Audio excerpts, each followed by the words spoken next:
ఎన్ని గొర్రెలు తప్పిపోయి? ఒక్క గొర్రె తప్పిపోయింది.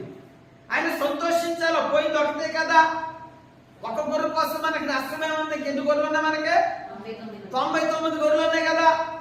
99 గొర్రెలు మనకు సరిపోతాయి. తప్పిపోయిన గొర్రె మనకెందుకులే, అదే తిరిగి వస్తుంది, ఇంటికి వస్తుందిలే. దానికి అంత గర్వం ఏంటి, దానికి అహంకారం ఏంటి, దానికి అంత లోపడకపోవడం ఏంటి, మందలోంచి ఎందుకు తప్పుకోవాలా అని చెప్పనని ఆ గొర్రెను ఆయన శిక్షించలేదు. కానీ 99 గొర్రెలను విడిచిపెట్టి దేనికోసం వెళ్ళాడు ఆయన? ఒక్క గొర్రె కోసం ఎందుకు వెళ్ళవలసి వచ్చింది ఆయన? ఆ గొర్రె ఆయనకి దానికి కావాలి. ఆ గొర్రె దానికి విలువైంది. ఆ గొర్రె కోసం ఆయన ప్రాణం పెట్టాడు. ఆ గొర్రె కోసం ఆయన కష్టపడ్డాడు. ఆ గొర్రె కోసం ఆయన బాధపడ్డాడు. ఆ గొర్రె కోసం ఆయన రక్తముని చిందించాడు.